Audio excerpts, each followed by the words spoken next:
São Sebastião, rogai por nós. Maria, sede da sabedoria, Rogai por nós.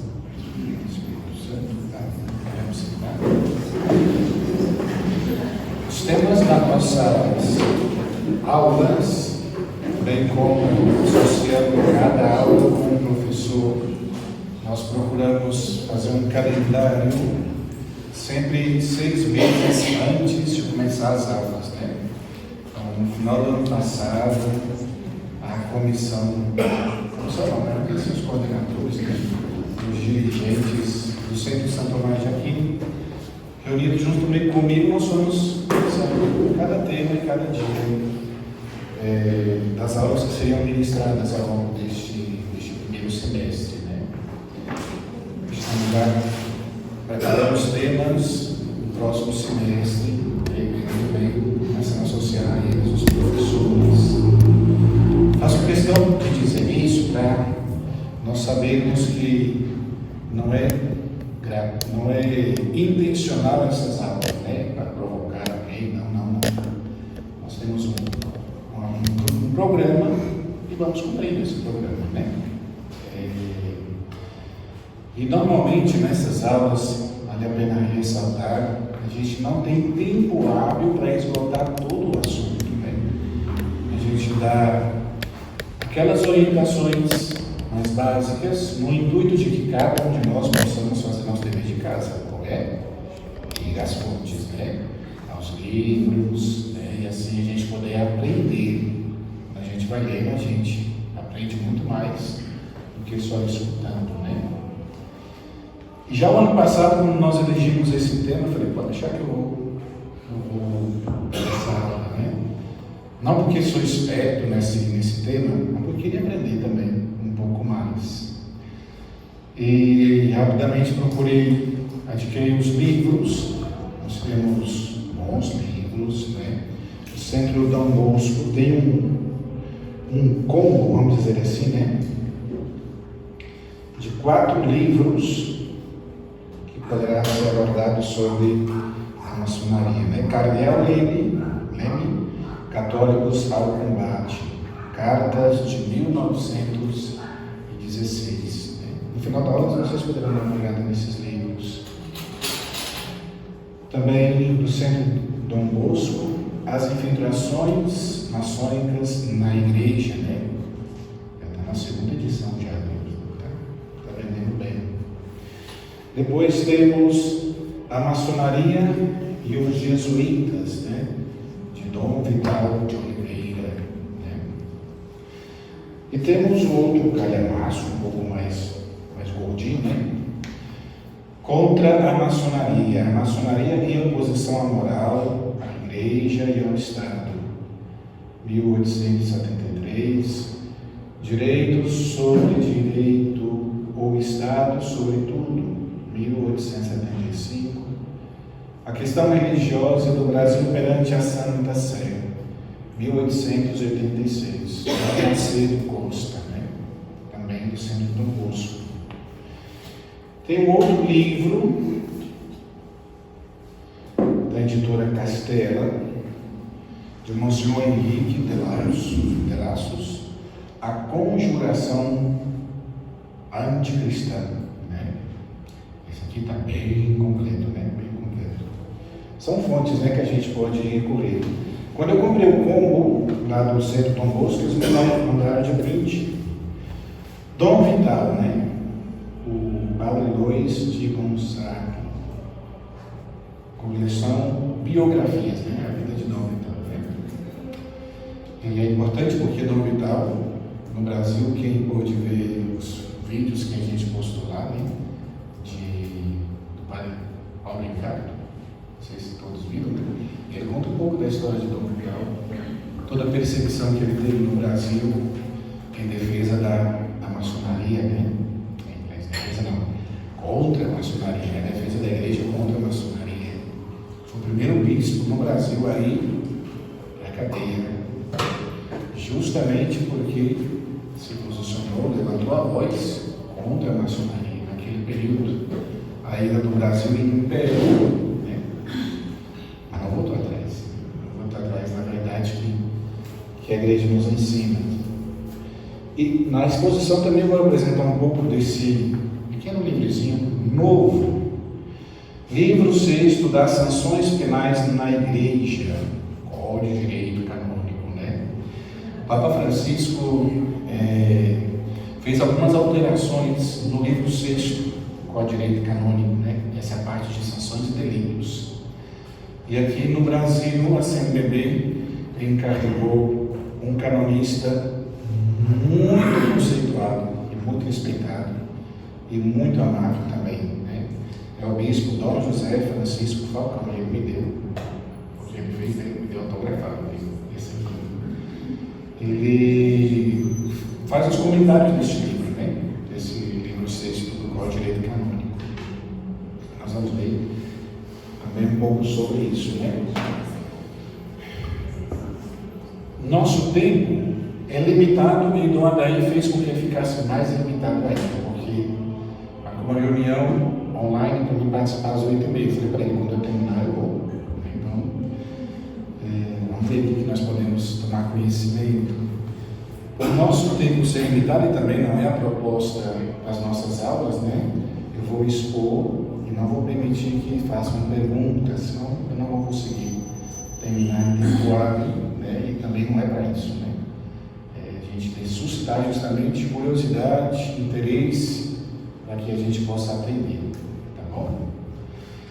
Quando eu estava preparando essa aula, já há alguns dias, aconteceu alguma situação de providência divina, porque eu acredito assim, né? Aqui exatamente na nossa paróquia, e aí o nome do Padre Flávio e do Raifran está aí na boca da batismo, né? Como a gente diz, por causa de uma questão de catequese, né? Vinculada com a maçonaria, né?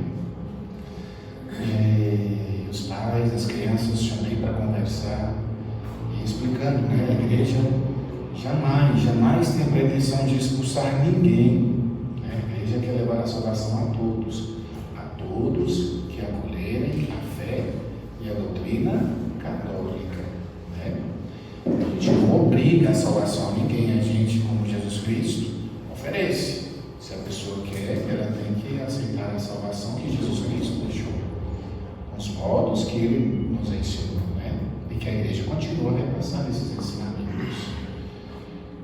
Que quando na conversa com esses pais, né, eu pedi a eles: saiam da maçonaria, vocês estão num caminho que não é aconselhado pela igreja, né? Não estou expulsando vocês da igreja, peço a vocês, saiam da maçonaria. E naquela ocasião a decisão foi que não iriam sair. Enfim, cada um tem a sua liberdade de escolha, né? Ou a maçonaria ou a igreja católica. Parece que optaram pela maçonaria. E conversando com esses pais, falei: eu tenho o coração entristecido de saber que vocês estão aí, né? E não aceitam vir à luz da verdade, né? A igreja nos ensina. E apresentando um pouco desses livros, né? E o pai da criança disse: eu já li muito, o senhor está se enganando com autores que não falam a verdade. Eu falei: pode ser, você tem a razão, mas eu acredito no que os papas falam, né? Se eu não acredito no magistério da igreja, eu vou acreditar em quem, né? Isso serviu de luz, porque aí eu mudei o meu esquema, né? Pensei, então eu ia te apresentar aquilo que eu estava preparando com os livros. Falei: vamos aos papas. Meu Deus do céu, não sei qual foi o pior. E tem muita coisa, né? Muita coisa, né? Só para vocês tomarem conhecimento, o embate entre a Igreja Católica e a maçonaria dura já há mais de 300 anos, né? Então, nessa exposição eu não vou apresentar a maçonaria, o seu início, né? Não. Vou apresentar o que a Igreja diz, através dos papas, né? O primeiro papa que se manifestou contra a maçonaria foi Clemente XII. Ele escreveu uma carta encíclica que chama In Eminentie Apostolatus Specula, né? sobre as sociedades secretas. Essa carta ele escreveu no ano de 1738. E foi o primeiro a escrever porque as coisas foram tornando cada vez mais visíveis nessas sociedades secretas, né? E aí ele começa dizendo: damos conta, e o rumor público nos permitiu de duvidar, que foram formadas e que se afirmavam dia após dia centros, reuniões, agrupamentos, aglomerações ou conventículos, que sob o nome de Liberi Muratori ou franco-maçons, ou sob outra denominação equivalente, segundo a diversidade de línguas nas quais eram admitidas indiferentemente pessoas de todas as religiões. Aqui está um princípio da doutrina, dos princípios, vou colocar, um dos princípios da maçonaria, né? Aceitar todas as religiões dentro de um mesmo grupo. Isso aqui significa sincretismo religioso, quase que anulando as verdades próprias de cada religião, para dizer, elas são relativas, não precisam ser seguidas à risca. O que precisa ser seguido à risca é aquilo que aqui nós decidimos, né? Sincretismo religioso e ao mesmo tempo relativismo religioso. De todas as religiões, de todas as seitas que com aparência exterior de uma natural probidade que ali se exige e se cumpre, estabeleceram certas leis, certos estatutos que as ligam entre si e que, em particular, os obrigam a penas mais graves em virtude do juramento sobre as Santas Escrituras, a guardar um segredo inviolável sobre tudo o que sucede em suas assembleias. É outro ponto que a igreja também questiona dessas seitas, né? Dessas instituições. Por que esse segredo? Né? Eu lembro que na conversa com esses pais, a mãe disse: mas a igreja católica também tem segredos. O conclave é um segredo que ninguém sabe o que passa lá dentro. Eu disse: olha, no conclave, todos sabem qual o objetivo daquela reunião secreta. A eleição de um papa, não passa disso. A igreja não sabe quais são os reais motivos, decisões das reuniões secretas que passam na maçonaria e são obrigados a emitir esse voto de manter o sigilo, né, de serem secretos. Bonito que o Papa vai dizer: se não fizessem nada de mal, não se sentiriam esse ódio à luz. Se é tudo bom, por que esconder, né? Por que tantas coisas nas trevas, né? E o Papa vai dizer que depois de muitas reflexões, ele chama os cardeais, né, para junto de si, para ver o que pode ser feito, e ele condena duramente a maçonaria e todos aqueles que estão fazendo parte da maçonaria, né?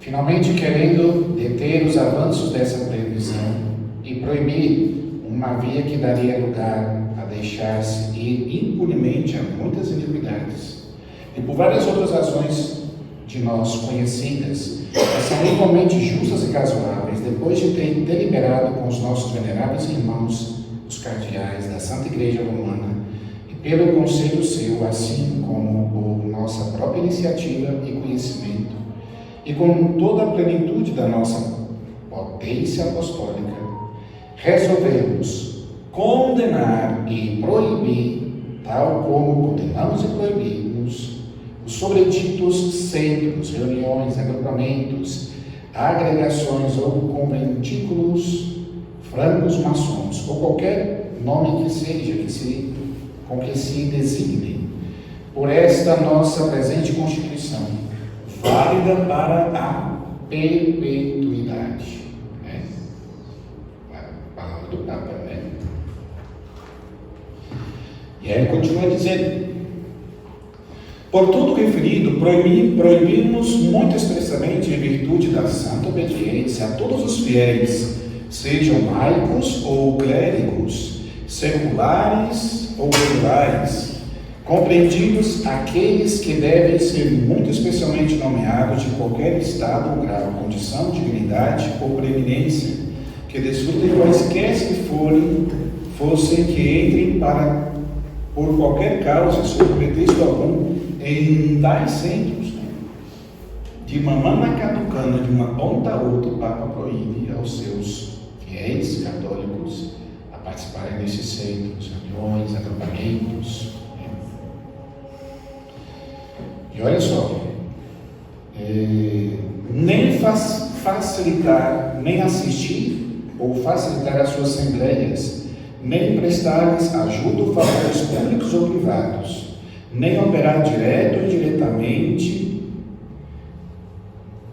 que lhes seja feita ajudas ou favores públicos ou privados, nem direto ou indiretamente por si mesmo ou por outra pessoa, nem exortar, nem induzir, nem compreender com ninguém para fazer adotar nessas sociedades, assistir a elas, nem prestar-lhe nenhuma classe de ajuda ou fomentá-las.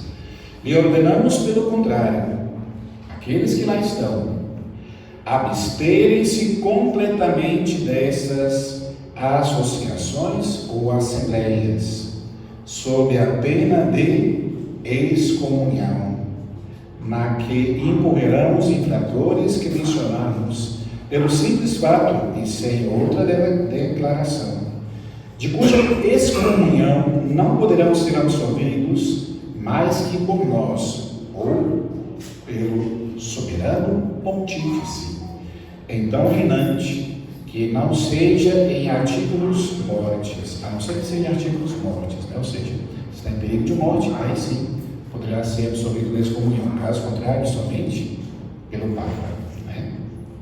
Cremos, ademais, e ordenamos que os bispos, prelados superiores e o clero ordinário, assim como os inquisidores, procedam contra os infratores de qualquer grau, condição, ordem, dignidade, trabalhem para redimi-los e castigá-los com as penas que mereçam a título de pessoas veemente suspeitas de heresias. É um outro ponto que a Igreja questiona. Essas pessoas, se não estão cometendo heresias, estão muito próximos de cometê-las. Né?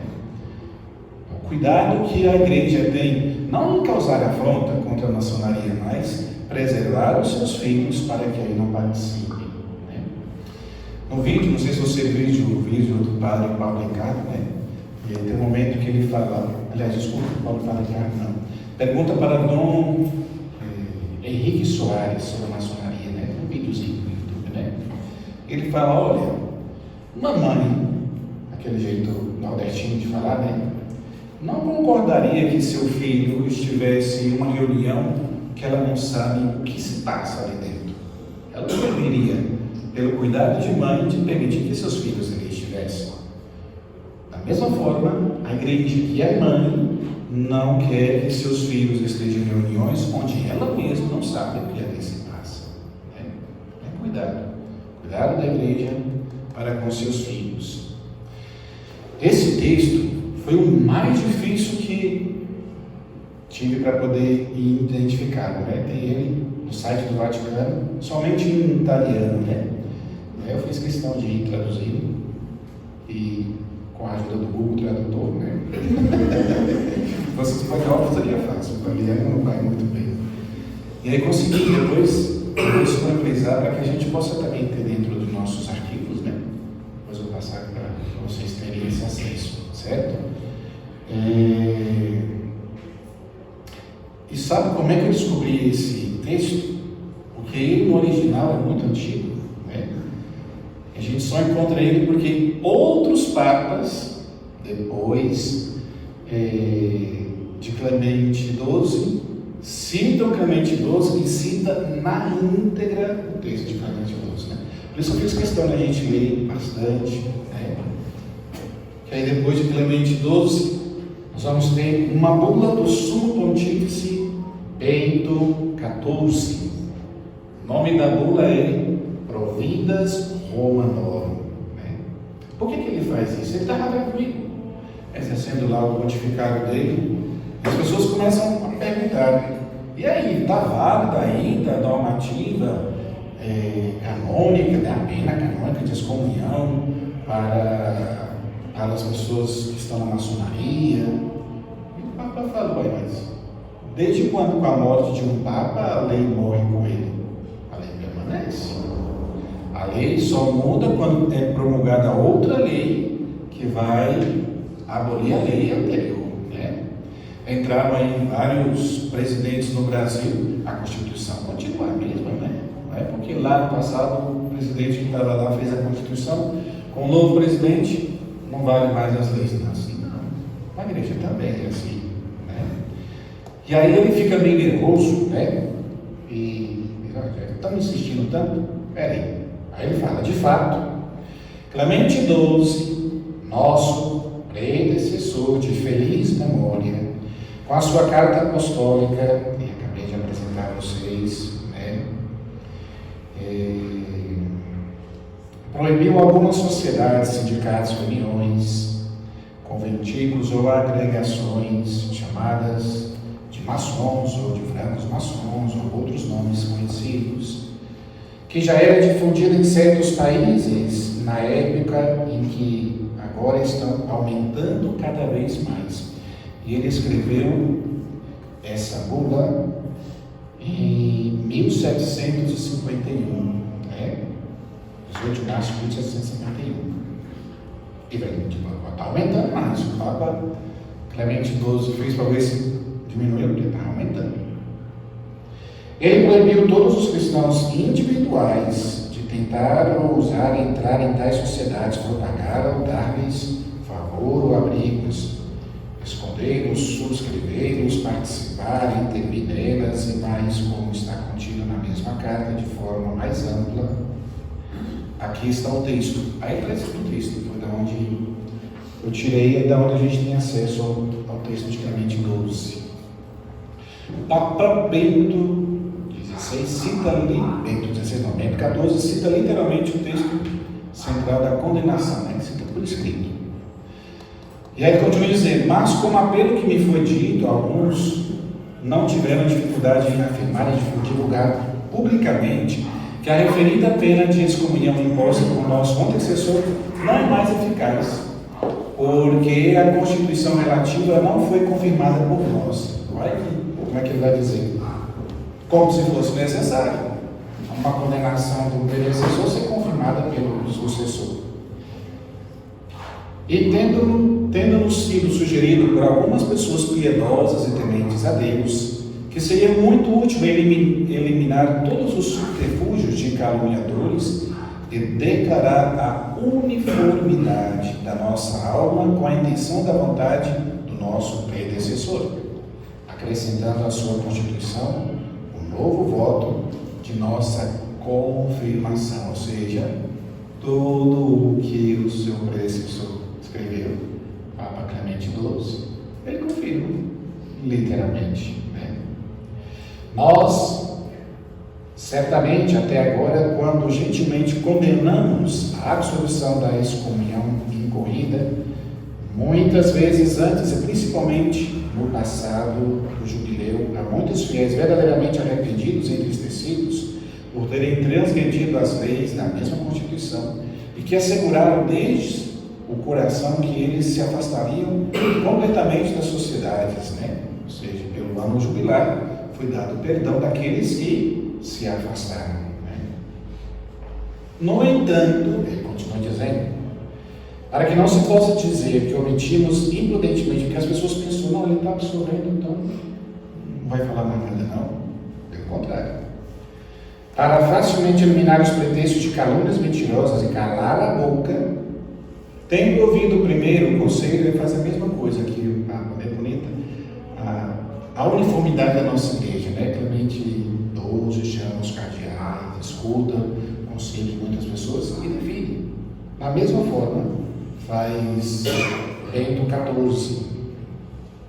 E aí ele vai dizer, depois de feito todo esse caminho, confirmamos, validamos, renovamos e queremos e decretamos que tem força e eficácias perpétuas para a nossa ciência segura, na plenitude de nossa autoridade apostólica, segundo o teor da mesma Constituição, em todos os aspectos e conforme se tivesse sido promulgado com o nosso voto próprio e com nossa autoridade, e tivesse sido publicado pela primeira vez por nós. Afirma tudo o que o Papa anterior tinha feito. Na verdade, entre as gravíssimas razões para as referidas proibições e condenações estabelecidas na mencionada Constituição, há em virtude da qual homens de qualquer religião, de novo, e seitas, podem se unir mutuamente a tais sociedades e convenções. É claro que o dano pode ser feito à pureza da religião católica. É o que ele está nos orientando, né? Não sei se vocês lembram também o momento lá que Paulo de Ricardo, com os vídeos que ele faz, né? Não é só uma reunião, essas da maçonaria, tem um objetivo, né? Ainda que não tão claro, mas tem um objetivo, né? E por aquilo que se percebe, não é só uma sociedade, não é só uma reunião social de pessoas, um grupo social, não.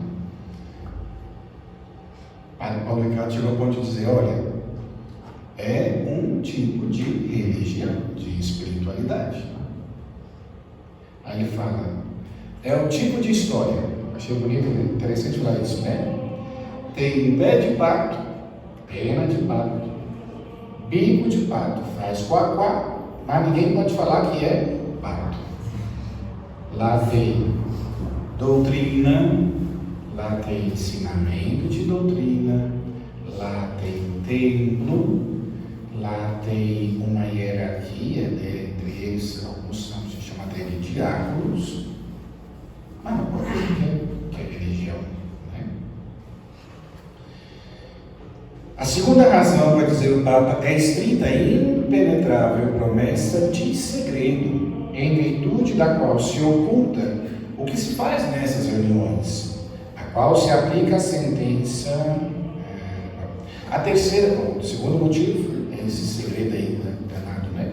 Que não é só um segredo nessa reunião, porque existem vários graus, né? Um grau superior jamais vai falar o que fez na reunião com um grau inferior e vice-versa.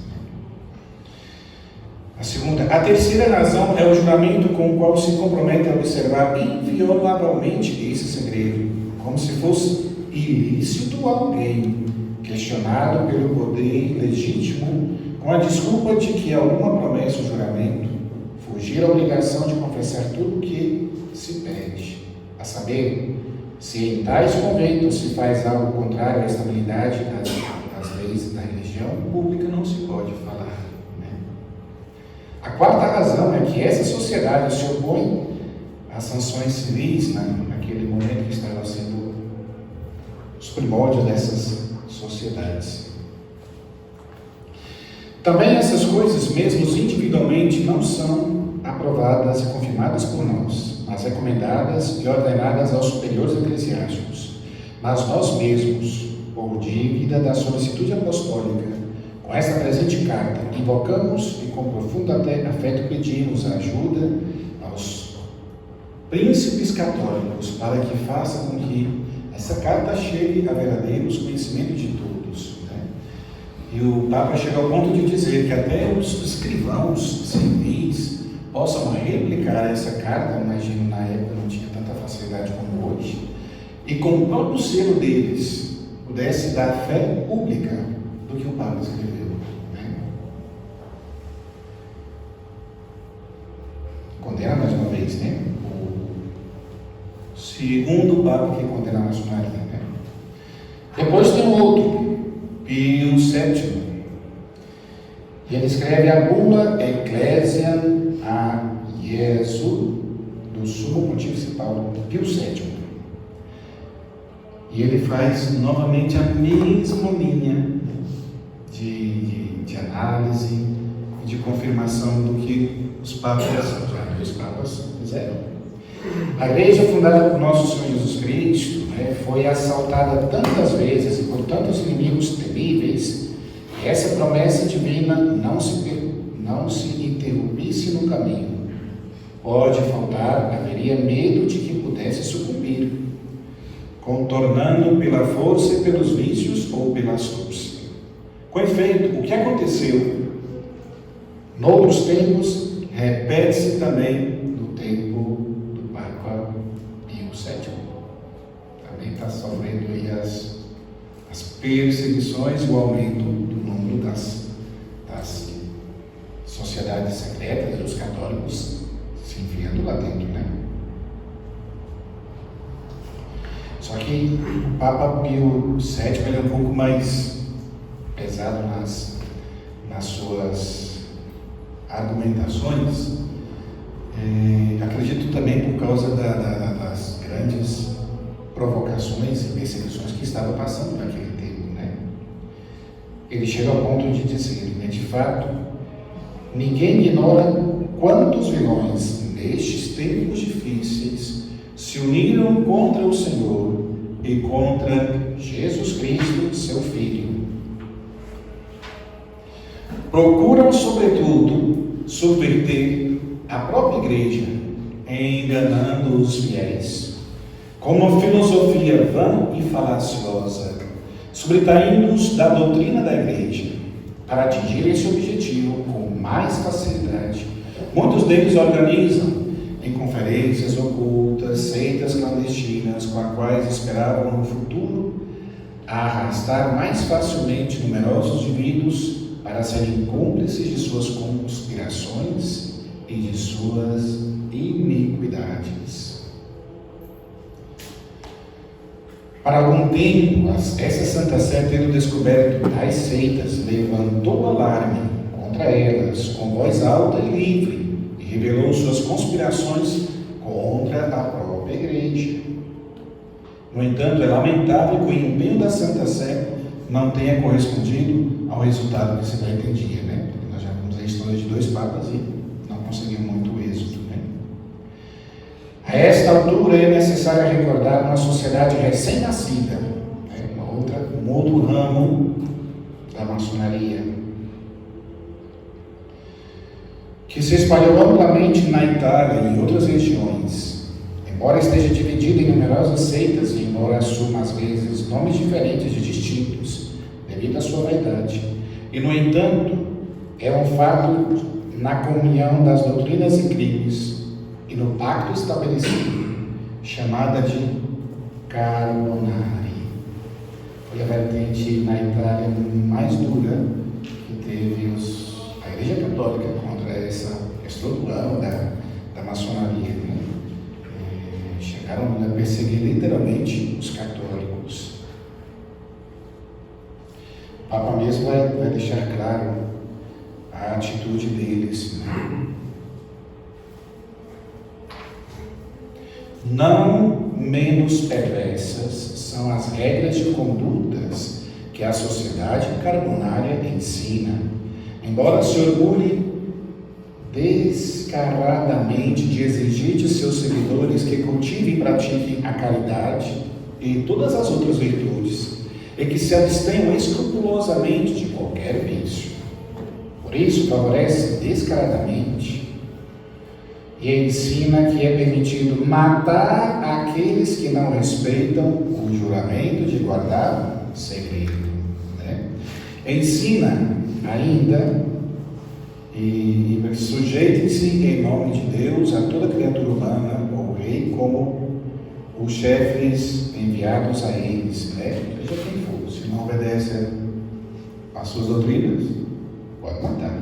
Esses e outros são os dogmas e preceitos dessa sociedade que deram origem aos crimes cometidos recentemente pelos carbonários. Então, o Papa está narrando uma situação momentânea que ele está passando, né? Tanto lutou para pessoas honestas e piedosas. Nós, portanto, que fomos designados como videntes daquela casa de Israel, que é a Igreja Católica, e que para o nosso ofício pastoral devemos evitar que o rebanho do Senhor se perca, sofra algum dano, pensamos então grave incontinência não pôde deixar de impedir as tentativas criminosas destes homens. Aí o que ele faz? Recorda os seus predecessores. Nossos predecessores. O primeiro, quem foi ele? Clemente XII, né? E Bento XIV, né? E depois ele cita as constituições dele, né? Eles condenaram e proibiram as sociedades dos maçons, isto é, francos maçons, ou chamados por qualquer outro nome, conforme a variedade de regiões e línguas. Deve-se supor que essa sociedade dos carbonários seja talvez uma ramificação, ou certamente uma imitação dessas sociedades, né? Porque tem os mesmos princípios, né? Mudou só de nome. Embora com 2 decretos promulgados na Secretaria de Estado já tenha proscrito severamente essa sociedade, né, que ele mesmo tinha feito, contudo, seguindo os mencionados nossos predecessores, aí ele diz: pretendemos decretar de forma ainda mais solene penas graves contra essa sociedade, sobretudo porque os carbonários alegam erroneamente não estar incluídos nas constituições anteriores de Clemente XII e Bento XIV, né? Aí vocês não acham, não? Então pronto, está aqui, ó. Meu decreto. Está condenado, né?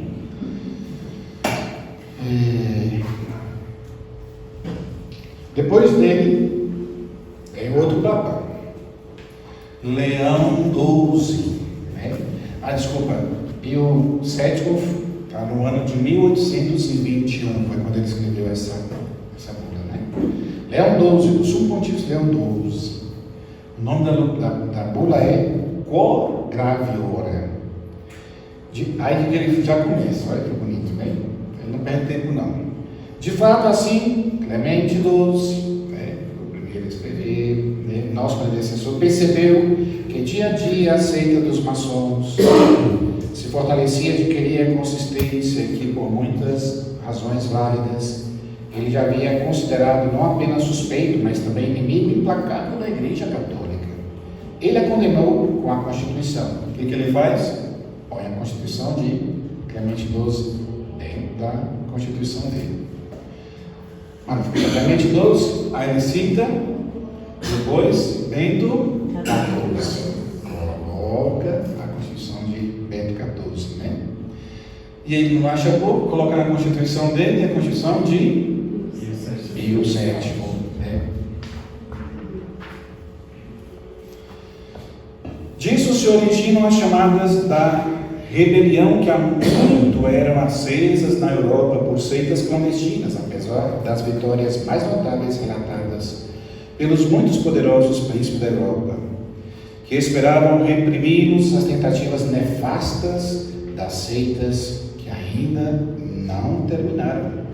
De fato, nós, nos mesmos países em que os tumultos passados pareceram ter cessado, qual é o medo das novas desordens e sedições em que essas seitas estão constantemente engajadas? Qual é o medo dos punhais perversos que secretamente mergulham nos corpos daqueles que eles condenaram à morte?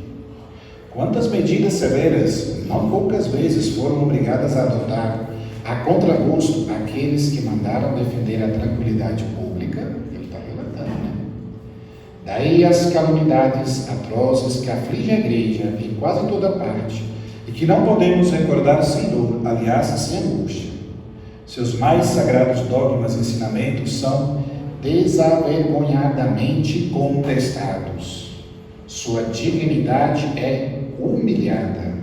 Aquela paz e felicidade que deveria gozar não são apenas perturbadas, mas completamente perturbadas, né? Então se deve acreditar que seja uma calúnia objetar a participar dessas seitas, com todos estes males. E aí ele continua dizendo, sendo assim, cremos ser nosso dever condenar novamente essas seitas clandestinas, para que nenhuma delas se gabe de não estar incluídas na nossa sentença apostólica, né? Ah, não, está ultrapassado, tá bom. Então, outra sentença, né? Mais um Papa, né? Que vai aí dar a sentença. E ele continua dizendo, acima de tudo, condenamos resolutamente, declaramos absolutamente vão juramento perverso que obriga os seguidores dessas seitas a nunca revelar a ninguém, sobretudo as próprias seitas, e punir com morte todos os companheiros que se informam perante os superiores, ambos eclesiásticos e leigos, né? É sempre na mesma linha, né?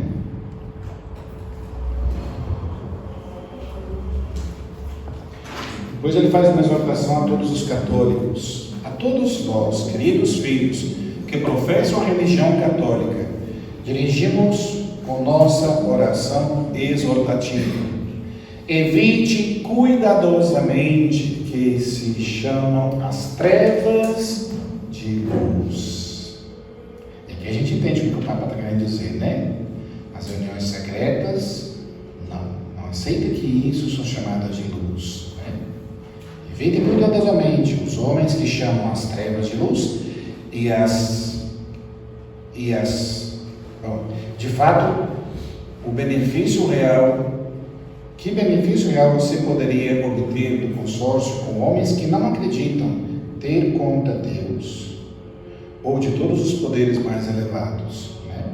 É uma outra questão que é questionado, né? Justamente a fé num Deus distante, né? A fé num Deus que simplesmente pensa o mundo, né? Chamado de arquiteto do universo. O que faz o arquiteto? Ele pensa uma obra, chega ao ponto até de rabiscar a obra, né? Mas quem vai executar a obra? Os pedreiros, né?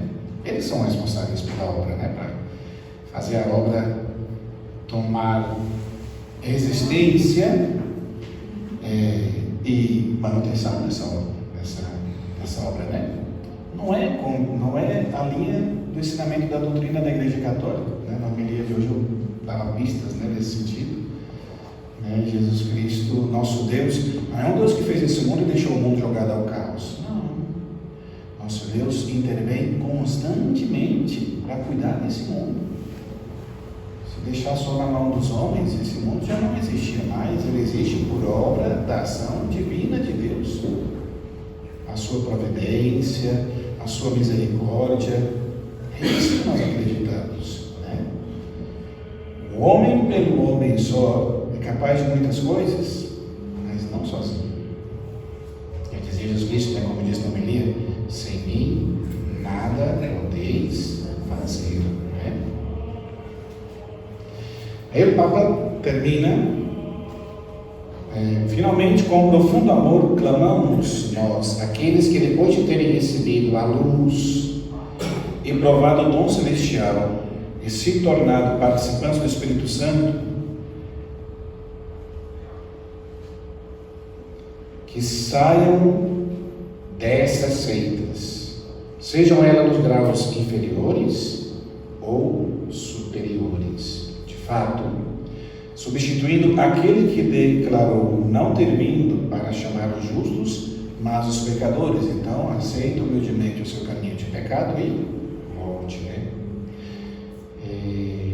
Também nós decidimos usar a mesma condescendência com aqueles que por acaso se encontram na cidade de Roma e às vezes queiram voltar atrás, né? Mais uma condenação. Estamos em quantos papas aí? Clemente, 12, Bento, 14, Pio, 7,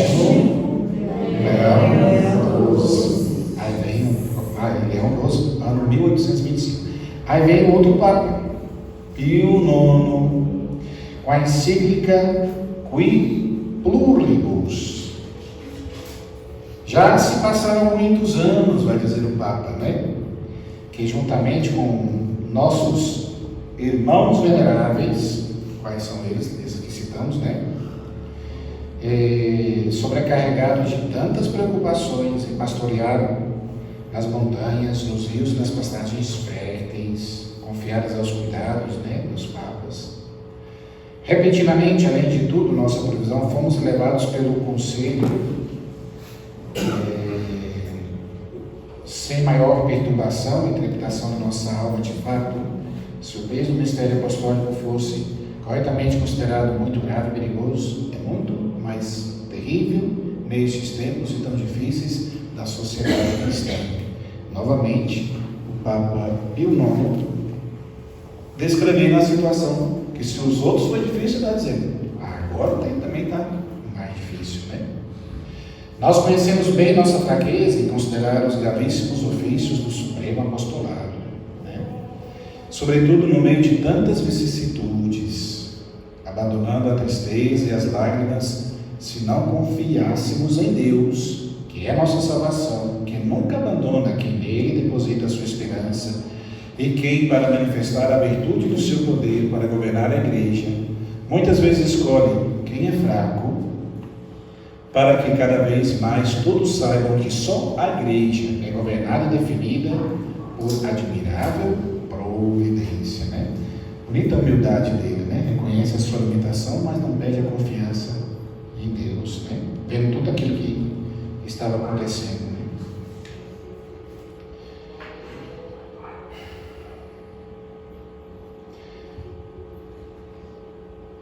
Sabeis, veneráveis irmãos, e ele condenando justamente as seitas maçônicas, né?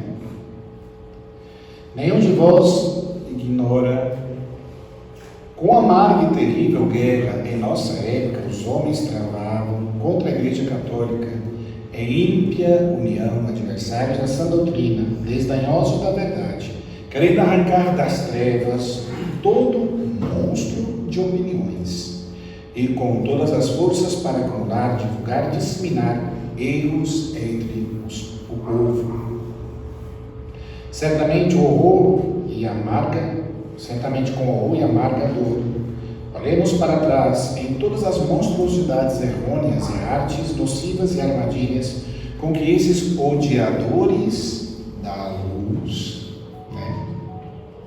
mais experientes, lutam para extinguir todo o amor, justiça e honestidade das almas dos homens, corromper os bons costumes, perturbar os direitos divinos, sacudir, derrubar a religião católica.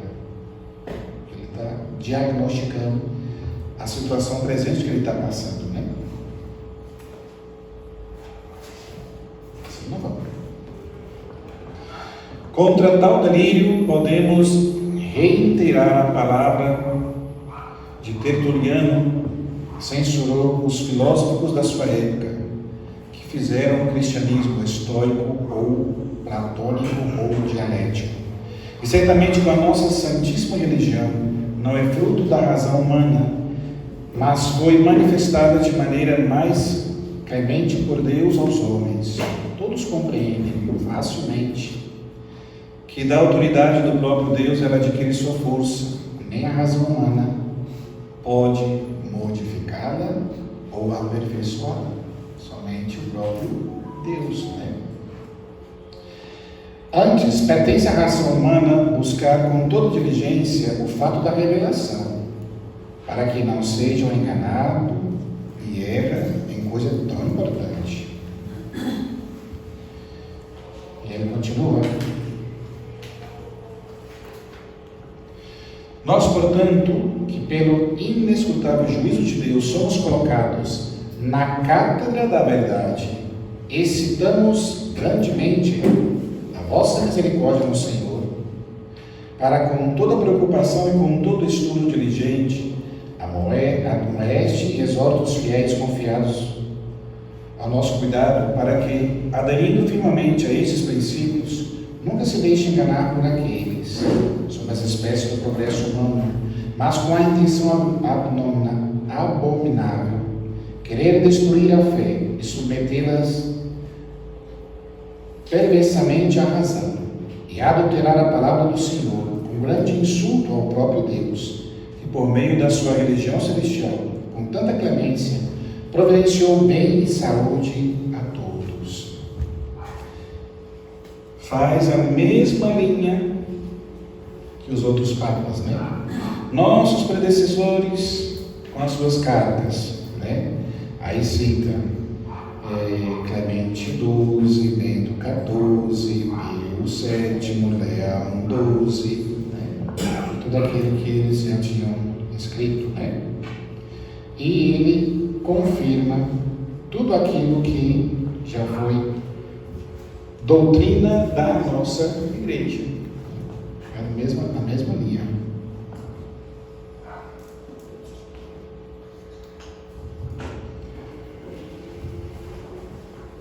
Adiantar mais segundos, não consegui chegar.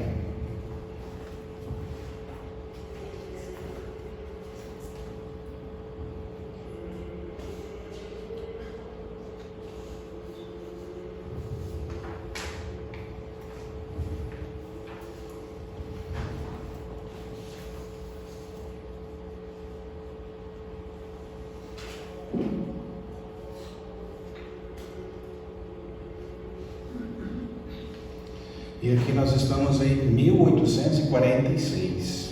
Né? Depois dele tem um outro Papa, Leão XIII, né? Que escreve uma longa encíclica, Humanus Genius, do Sumo Pontífice Leão XIII. A todos os veneráveis irmãos, aos patriarcas, arcebispos, bispos do orbe católico, com a graça e comunhão, com a sé apostólica, sobre a maçonaria, né? E também condena, né? Faz todo o estudo. A primeira advertência do perigo foi dada, aí lembra, por Clemente XII, confirmada por Bento XIV, Leão XII, Pio VII e Pio IX, né? Depois ele vai citar também Bento XII, né? Vamos ver. Aqui eu vou dar um salto, tá, gente? Porque ele também escreveu muito. Isso aqui vale a pena a gente ler com cuidado.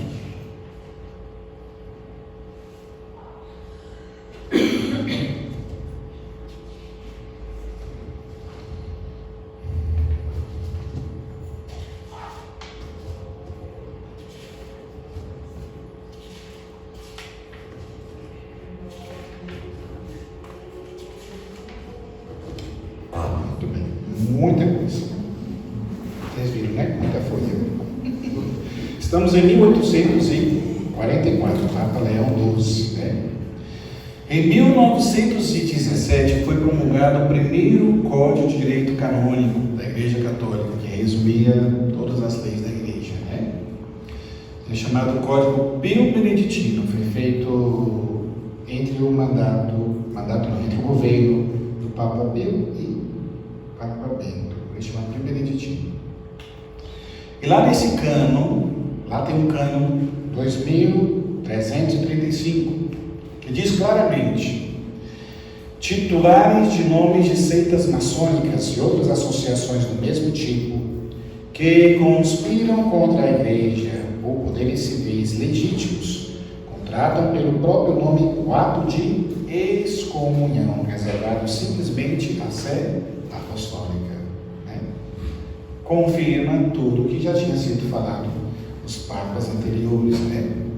Nós temos um novo código de direito canônico que foi promulgado em 1983, já com o Papa São João Paulo II, né? E naquele momento também, mesmo assim, as leis já estavam ultrapassadas e a doutrina da igreja não muda, continua sempre as mesmas, né?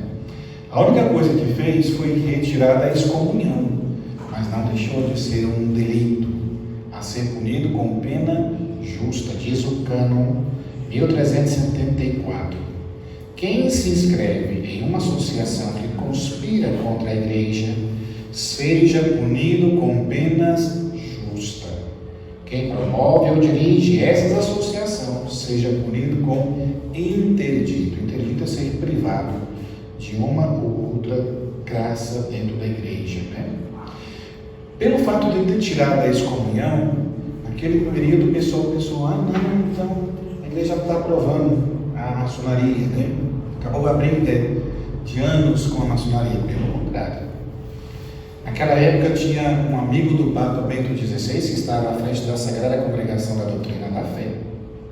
E ele falou, peraí, deixa eu ajudar vocês a entender essa normativa. Foi promulgado, se promulgou o parecer da Igreja a respeito da maçonaria pelo fato de que o novo Código de Ética Canônico, ela não vem especialmente mencionada como no anterior, a condenação de excomunhão.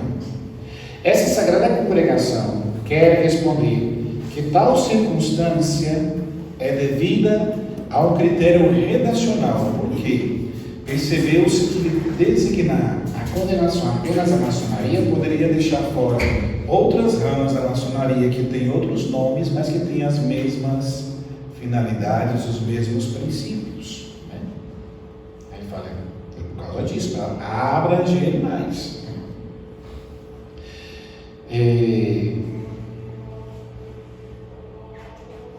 Permanece, portanto, imutável o parecer negativo da Igreja a respeito das associações maçônicas, pois os seus princípios foram sempre considerados inconciliáveis com a doutrina da Igreja, e por isso permanece a proibição, a inscrição nelas, né? E ainda mais, os fiéis que pertencem às associações maçônicas, estão em estado de pecado grave e não podem aproximar-se da Sagrada Comunhão. Não compete às autoridades eclesiásticas locais pronunciarem sobre a natureza das associações maçônicas, com um juízo que implique a derrogação de quanto foi assim estabelecido.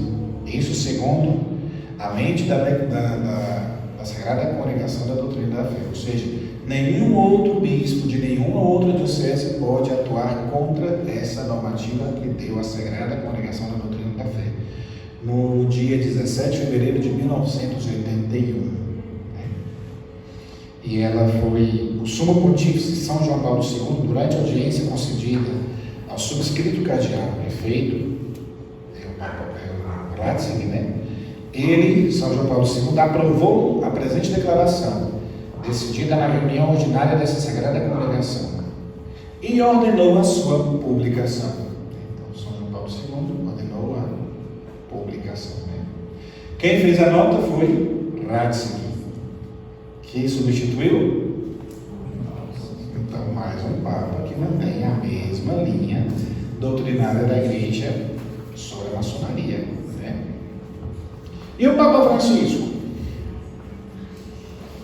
Ele tirou essa lei? Até hoje não. Alguns, no início do pontificado do Papa Francisco, esperavam que ele ia decretar. Até o momento, não. Pelo contrário, no primeiro ano do seu pontificado, um padre francês, isso é notícia de imprensa,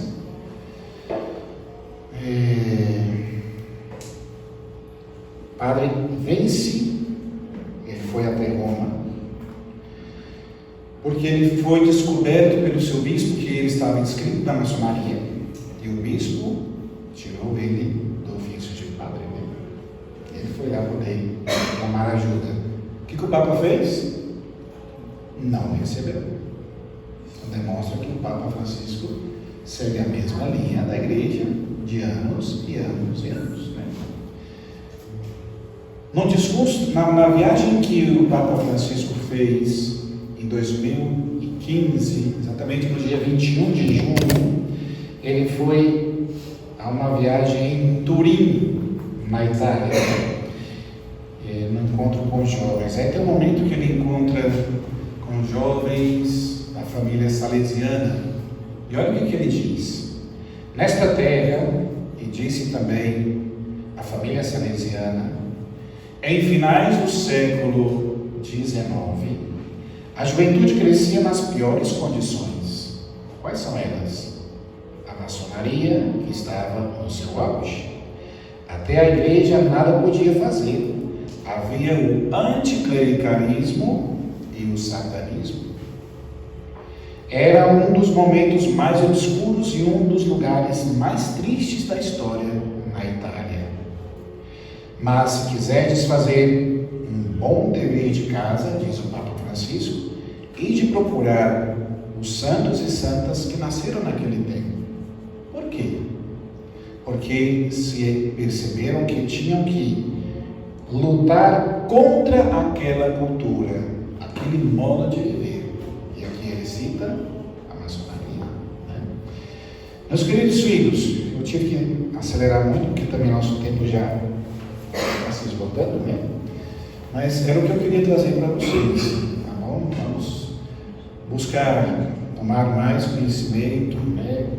Colocar bem as bases da nossa fé, para a gente não cair enganado nessas supostas filosofias, podemos assim dizer, né? Argumentos que são contrários à fé católica, né? Nem tudo que parece estejamos atentos, né? E o padre Ricardo, a quem eu tenho muito carinho e apreço, né? Ele é muito criticado, mas é um homem muito sábio, né? E ele diz: a igreja não é contra a prática de algumas lojas maçônicas, né? Faz caridade, é bom, né? Ajuda os outros, é bom, né? Mas os seus princípios são maus. Glória ao Pai, ao Filho e ao Espírito Santo. Como é no princípio, agora e sempre. Amém. Muito obrigado pela paciência. Desculpa ser tão cansativo em apresentar esses papas a vocês. Mas é os papas contra a maçonaria.